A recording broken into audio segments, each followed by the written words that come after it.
여러분은 그동안 피스 메이커로 살았습니까? 아니면 트러블 메이커로 살았습니까? 오늘 이 시간 주님이 약속하신 화평의 열매가 우리 안에 맺혀지기를 축복합니다. 주님이 주시겠다 약속하신 그 화평이 내 안에 그리고 우리 안에 충만하기를 축복합니다. 자금의 우리 사회는 오랜 시간 갈등으로 인하여서 큰 어려움을 겪고 있습니다. 갈등, 층넝쿨과 등넝쿨이 서로 얽히고 설켜서 풀려지지 않는 모습을 가리킵니다. 서로의 다름을 틀림이라고 여기고 용납하지를 않습니다. 우리나라에서 올해 사용되어지는 갈등 해소 비용을 약 300조 원이라고 예상합니다. 30억도 아닙니다. 300억도 아닙니다. 300조 원입니다. 감이 안 오죠? 개인의 갈등, 사회적 갈등, 지역 간의 갈등, 정치적 갈등으로 인하여서 우리 사회가 지불해야 할 비용이 너무도 큰 것입니다. 교회는 어떨까요? 교회는 이러한 갈등의 문제가 없을까요? 그렇지는 않습니다.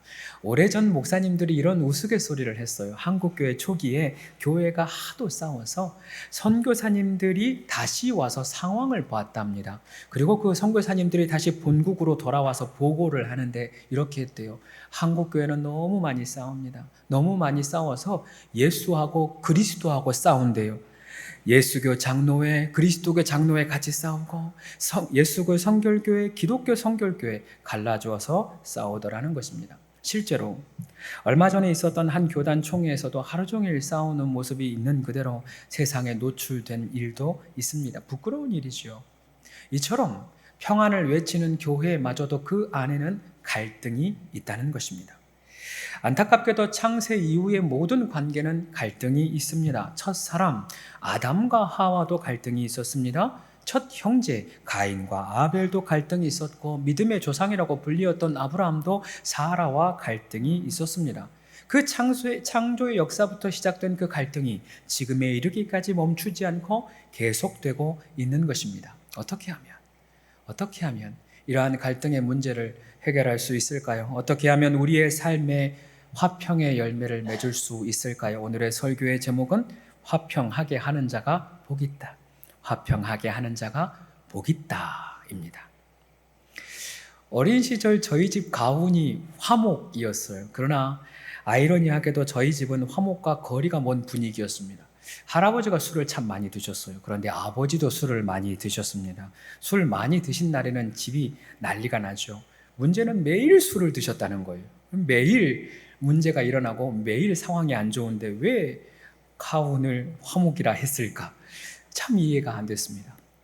화목, 서로 뜻이 맞고 정답다 그런 의미이고 전쟁과 분쟁이 없는 갈등이 없는 평온한 상태라는 의미입니다. 신약 성경에서 이런 평안의 상태를 가리켜서 화평이라 이름합니다. 헬라어로는 에이레네라고 하는 단어입니다. 이 신약의 에이레네라고 하는 단어는 구약의 샬롬을 번역한 것입니다. 에이레네, 샬롬 같은 말입니다. 화평이죠.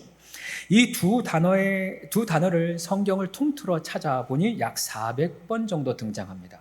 성경은 하나님이 여호와 샬롬, 평강의 하나님이라고 말씀합니다. 예수님은 이 땅에 평강의 왕으로 오셨죠. 성령님이 우리 가운데 오셔서 주시는 열매 또한 화평이 있습니다. 그만큼 우리의 신앙, 우리의 삶에 있어서 이 화평이 중요하다는 것입니다. 심지어 예수님은 화평하게 하는 자가 복이 있다 말씀하셨지요. 오늘 본문의 말씀입니다. 화평하게 하는 자는 복이 있나니 그들이 하나님의 아들이라 일컬음을 받을 것이라. 청년의 시절에 이 말씀을 대할 때 화평하게 하는 것과 하나님의 아들이 무슨 상관이지? 왜 화평케 하는 자가 하나님의 아들이라 일컬음을 받지? 잘 이해가 안 되더라고요. 무슨 관계인지 잘 모르겠더라고요. 그런데 이 말씀을 뒤집어 보면 금방 이해를 할 수 있습니다. 뒤집어 보면 이렇습니다. 분쟁을 일으키는 자는 저주를 받으리니 그들이 마귀의 아들이다 그러는 거예요. 마귀의 일은 깨트리는 것이죠. 하나님과 우리 사이를 마귀가 깨트립니다. 사람과 사람 사이를 깨트립니다. 모든 관계를 깨트리고 공동체를 깨트립니다. 이렇듯 모든 갈등과 깨어짐의 중심에는 마귀, 사탄이 있는 것입니다. 한편 하나님이 하시는 일은 하나 되게 하시는 일입니다. 하나님은 세 분이시나 그 세 분이 하나이십니다. 하나님의 속성이 하나입니다. 예수님이 십자가에서 우리를 위해 죽으심으로 우리와 하나님 사이를 하나 되게 하셨습니다. 성령님 또한 교우들, 우리의 공동체를 하나 되게 하십니다. 다시 말해, 마귀의 자녀들이 있는 곳에는 분쟁이 있고 하나님의 자녀들이 있는 곳은 화평이 있는 것이지요. 그렇다면 물어보아야 합니다. 여러분이 있는 곳은 어떻습니까? 여러분이 있는 곳은 분쟁이 있습니까? 화평이 있습니까? 얼마 전에 탤런트 정은표 씨의 자녀 교육법이 화제가 되었습니다. 자녀를 서울대에 보낸 그 비결이 뭔가? 자녀를 서울대에 보낸 교육 방법이 뭔가 물었습니다. 그러자 대답합니다. 그저 하루 분량의 공부를 마치면 마음껏 놀라 했다 그랬다는 거예요. 이해가 안 되지요. 우리 아들은 늘 노는데, 우리 자녀들은 늘 마음껏 노는데 서울대를 못 가요. 그런데 다른 게 한 가지가 있더라고요. 아내와 단 한 번도 각방을 쓴 적이 없대요. 아무리 싸워도 잠은 같이 잔답니다. 그래서 한번 찾아보니 가족의 분위기가 예사롭지가 않아요. 정은표 씨가 집에 들어왔는데 거실에 있던 아들과 엄마가 다퉈요. 왜 다투나 했더니 아빠를 먼저 반기려고, 먼저 가서 안아주려고 둘이 다퉈요. 또 한 번은 큰아들이 들어옵니다. 또다시 쟁탈전이 벌어집니다. 아빠가 먼저 형을 안고 그 다음 엄마가 안고 동생도 형을 안아줍니다. 온 가족이 틈만 나면 서로를 안아주고 틈만 나면 사랑을 고백합니다. 그 영상을 보면서 제 마음 가운데 한 가지 깨달음을 얻었어요. 내가 화평케 하는 자, 즉 피스메이커가 되면 화평의 열매를 온 가족이 먹는구나. 내가 화평을 심으면 온 가족이 그 열매 때문에 우리 가족도 천국이 되는구나 라는 생각을 했습니다. 여러분에게 다시 묻습니다.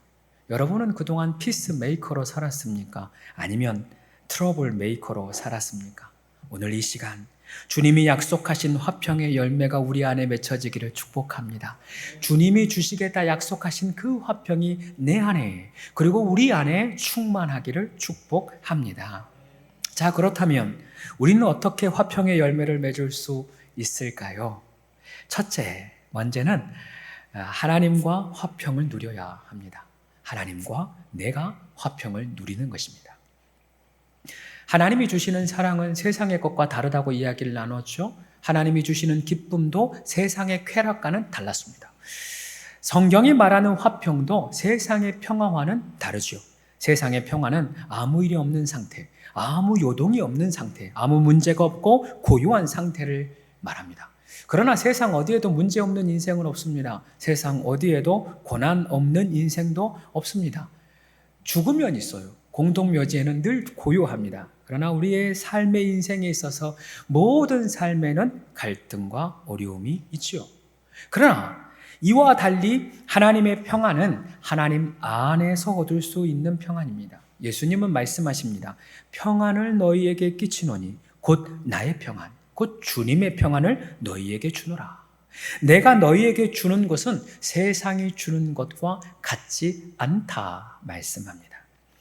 즉 예수님께서 주시는 평안은 세상에 있는 평안이 아니라 세상에 주는 평안이 아니라 주님 안에 있는 주님이 주시는 평안이라는 것입니다. 세상과는 완전히 다른 하나님만이 주실 수 있는 평안이요 우리가 주님 안에 거할 때 얻는 평안입니다. 이러한 평안은 하나님의 통치를 100% 받아들일 때 일어납니다.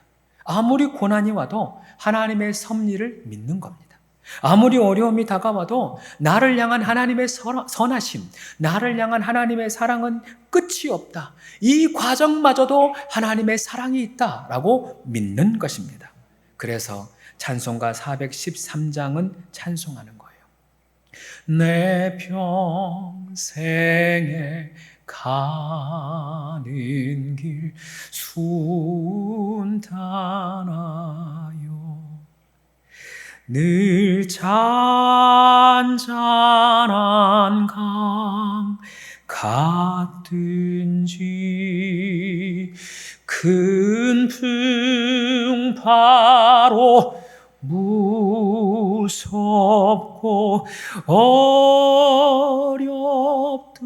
어렵든지 나의 영혼은 늘 편하다.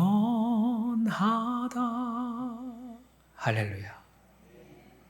큰 풍파로 무섭고 어렵든지 주님 안에 있으면 주님이 주시는 평강이 내 안에 머물게 되는 것입니다. 또한 이 평안은 하나님 앞에 기도할 때 얻어지는 평안입니다. 빌립보서 4장 6절에서 7절, 우리가 잘 아는 말씀입니다. 아무것도 염려하지 말고 오직 모든 일에 기도와 간구로 너희 구할 것을 감사함으로 하나님께 아뢰라. 그리하면 모든 지각에 뛰어난 하나님의 평안이, 모든 지각에 뛰어난 하나님의 평강이 그리스도 예수 안에서, 마찬가지죠, 예수 안에서 너희 마음과 생각을 지키시리라. 할렐루야. 이렇듯 문제를 가지고 하나님께 기도하다 보면 우리의 마음 가운데 하나님이 주시는 평강이 있는 것입니다. 기도해보면, 기도하다 보면 이 평안함을 누릴 수 있습니다. 우리가 기도하면 하나님의 평강이 우리 가운데 임재하시기 때문에 그렇습니다. 우리가 기도하는 그 순간 하나님이 우리 가운데 임재하셔서 평강으로 옷 입혀 주시기 때문입니다. 그렇다면 우리는 왜 그 화평을 누리지 못하는 것일까요? 그 이유는 하나님과 우리의 관계가 단절되어 있기 때문입니다. 하나님과 우리의 관계가 멀어졌기 때문이죠. 아담이 범죄함으로 하나님과 우리의 사이가 관계가 끊어졌습니다. 성경은 우리가 범죄함으로 하나님의 원수가 됐다, 하나님과 원수가 되었다 기록합니다. 때문에 하나님이 약속하신 화평의 열매를 맺지 못하는 거예요. 하나님이 주시고자 하는 많은 좋은 것, 능력, 권세, 사랑, 화평까지 경험하지 못하는 것입니다. 그러나 희망은 있습니다. 하나님께서 그런 우리를 불쌍히 여기셔서 예수님을 이 땅에 보내주셨습니다. 예수님이 우리를 위하여 십자가에 죽으심으로 이 죄의 문제를 해결하셨습니다. 하나님과 우리 사이에 깨어진 관계를 다시 회복시키십니다. 그래서 골로새서 1장 20절은 이렇게 기록합니다. 그의 십자가의 피로, 예수의 십자가의 피로 너희가 화평을 이루었다. 그리고 이어지는 21절, 22절에도 같은 내용을 씁니다. 전에는 악한 행실로 멀리 떠나 마음으로 원수가 되었던 너희를 이제는 그의 육체의 죽으심으로 말미암아 화목하게 하셨다. 할렐루야. 예수님이 우리를 대신하여 죽으심으로 원수되었던 하나님과 우리 사이가 회복된 것입니다. 이제 우리는 이 사실을 믿으면 하나님과의 관계가 회복됩니다. 이 사실을 믿기만 하면 우리가 하나님의 자녀된 권세를 갖습니다. 그냥 자녀가 되는 것이 아닙니다. 매우 가까운, 매우 친밀한, 가장 가까운 하나님과의 관계를 이루게 되는데, 그것을 성경은 가리켜 주님이 내 안에, 내가 주님 안에 하나가 되어지는 은혜라고 말씀하시는 것입니다. 이렇게 내가 주님 안에 거할 때, 주님이 우리 안에 거할 때 얻어지는 가장 놀라운 선물 중에 하나가 평강, 화평인 것입니다. 사랑하는 여러분, 그러니 성령 안에 거하시길 바랍니다. 성령의 충만함을 구하시길 바랍니다. 예수 안에 날마다 거하시기를 바랍니다. 하나님과 가까이 지내시길 바랍니다. 그리하면 우리도 주님이 주시는 화평의 열매를 맺게 될 것입니다. 주님 안에 있을 때, 성령으로 충만할 때, 하나님 안에 거할 때 하나님이 주시는 평강을 우리가 옷 입게 될 것입니다. 한 걸음 더 나아가서 우리가 이제 하나님과 화평하게 되었다는 것을 믿는다면 이제 우리는 나 자신과, 내 안에 있는 나 자신과 화평을 이루어야 합니다. 한동안 자존감에 대한 책이 유행하듯이 쏟아져 나왔어요. 이 자존감, 간단히 말하면 스스로 존중히 여기는 마음, 스스로를 있는 그대로 소중히 여기는 마음입니다. 사람들의 환경과 환경에 따라서 그 영향을 받지를 않습니다. 자기를 있는 그대로 수용하듯이 남을 있는 그대로 수용할 줄 압니다. 때문에 자존감이 높아질수록 피스메이커, 화평케 하는 자로 살아갈 수 있는 가능성이 높아요. 반면 자존심은 조금 달라요. 자존심, 다른 사람의 평가와 환경에 따라서 나를 평가하는 것입니다. 사람의 말대로 나 자신을 그대로 받아들입니다. 그 평가를 또한 지켜내기 위해서 무던히 애를 씁니다. 노력합니다. 때로는 그 이미지나 평가가 무너질 때 내 안에 분노가 일어납니다. 때문에 자존심이 높을수록 트러블 메이커, 그 관계를 깨뜨리는 자가 되는 것이죠. 심리학에서는 낮은 자존감의 이유를 가리켜 내 안의 상처와 연결을 시킵니다. 주서택 목사님이 쓴 내 마음속에 울고 있어요, 울고 있는 내가 있어요 라는 책이 있습니다. 이 책의 제목은 책에 기록된 한 자매의 고백을 따와서 제목으로 삼은 것입니다. 이렇게 이야기해요. 밖으로는 항상 웃고 있지만 내 왼쪽 가슴에 있는 나는 너무 슬퍼서 항상 울고 있어요. 내 마음속에는 항상 울고 있는 내가 있어요 라고 이야기하는 것입니다. 손에 박혀있는 가시는 눈에 보이니까 그것을 빼면 되는데 마음속에 있는 가시는 그게 보이지가 않아서 빼낼 수가 없습니다. 그래서 원인을 알지 못한 채 누군가 나를 건들면 내 안에 있는 가시 때문에 아픈 거예요. 내 안에 있는 가시 때문에 가시돋친 말이 나오고 가시돋친 행동이, 반응이 나오게 되는 것입니다. 또 한편 심리학자 느콜 르페라가 쓴 내 안에 어린아이가 울고 있다라는 책도 있습니다. 이 책에는 사랑받지 못한 어린 시절의 나를 돌아보게 합니다. 온전히 사랑받지 못하고 있는 그대로 존재적으로 인정받지 못한 경험이 나를 왜곡하게 만든다는 것입니다. 그로 인해 깊은 외로움을 경험합니다. 무력감을 경험합니다. 자신도 알지 못하는 트라우마에 갇혀서 결국 일그러진 인간관계를 맺게 되더라라는 거예요. 이처럼 우리 안에 생겨난 여러 상처는 우리의 관계를 깨뜨립니다. 그래서 우리는 내 안에 있는 상처를 먼저 치유해야 합니다. 나와의 관계를 회복하는 것입니다. 어떻게 하면 내 마음의 상처를 회복할 수 있을까요? 이 이야기 하려면 평생 해야 되기 때문에 간단히 말하면 간단한 핵심은 주님의 사랑으로 나를 안아주는 것입니다. 세상의 사랑이 아닙니다. 깨달음이 아닙니다. 외부의 사랑이 아닙니다. 나의 사랑도 아닙니다. 오직 하나님의 사랑, 오직 주님의 사랑으로 나를 품을 때 이 상처가 녹아지기 시작합니다. 내 안에 상처받은 나를 주님의 사랑으로 내 스스로 위로해 주는 것입니다. 내 안에 울고 있는 나를 주님의 사랑으로 격려해 주고 내 안에 아파하고 있는 나를 주님의 사랑으로 품어주는 것입니다.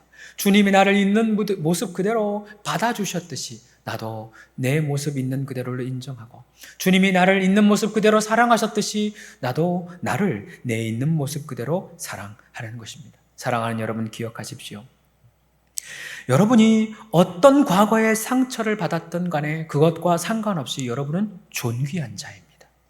여러분이 과거에 이전에 어떤 문제를 경험하던 간에 어떤 아픔을 경험했던 간에 그 문제와 상관없이 여러분은 사랑받을 만한 존재요 사랑받고 있는 사람들입니다. 그래서 이것을 날마다 고백하는 게 중요해요. 저와 함께 한번 고백해 보십시다. 가슴에 손을 얹고 나는 주님의 사랑받는 자입니다. 나는 주님의 존귀한 자입니다. 나는 주님의 사랑으로 치유되었습니다. 나는 주님의 사랑으로 용납되고 회복되었습니다.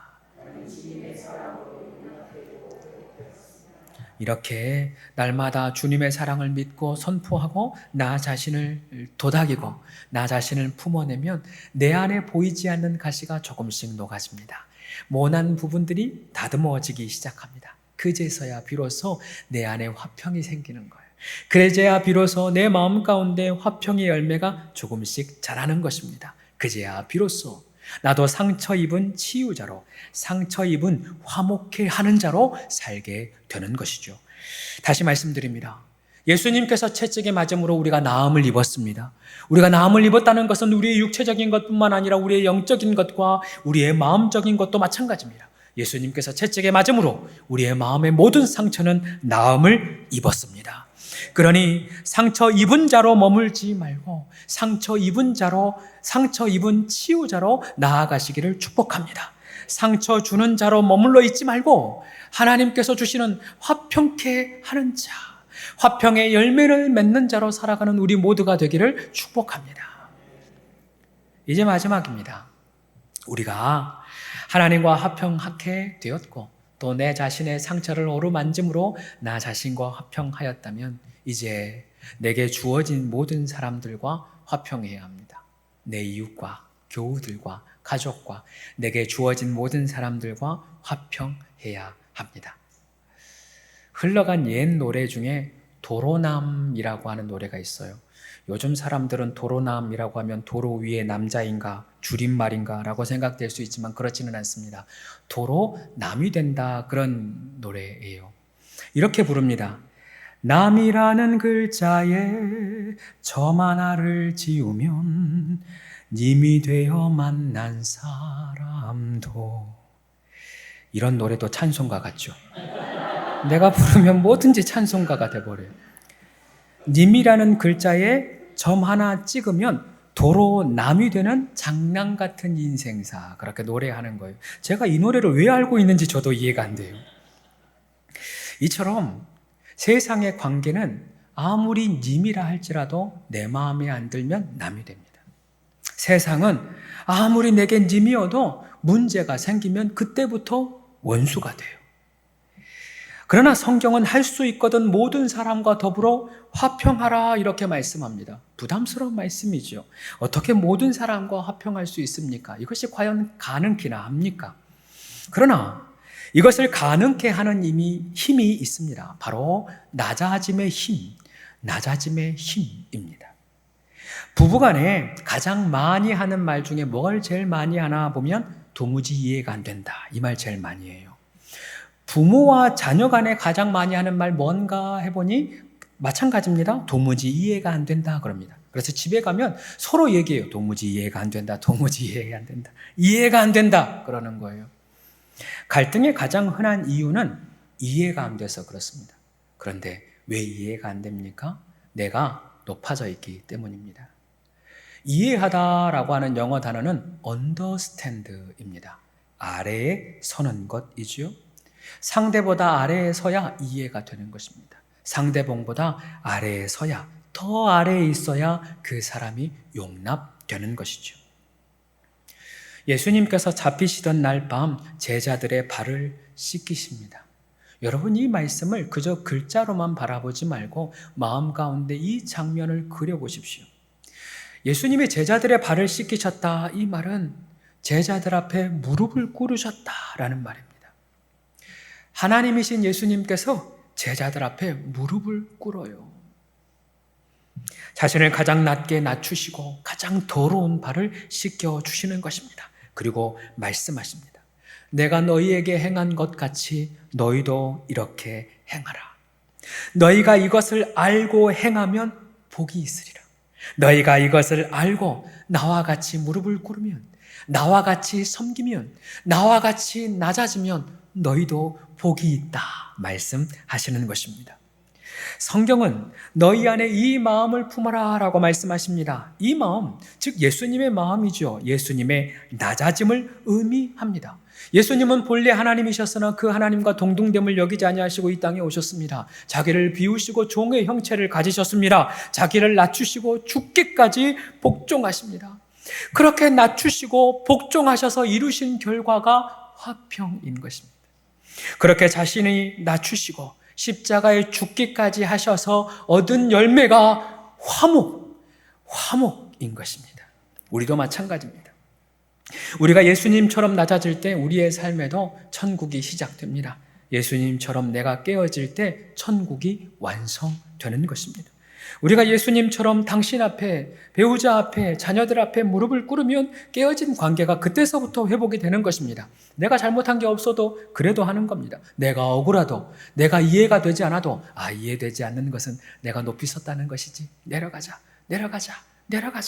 더 낮아지고 더 낮아지면 용서하지 못할 것이 없고, 용납하지 못할 것이 없고, 이해하지 못할 것이 없습니다. 그로 말미암아 화평의 열매가 맺혀지는 것입니다.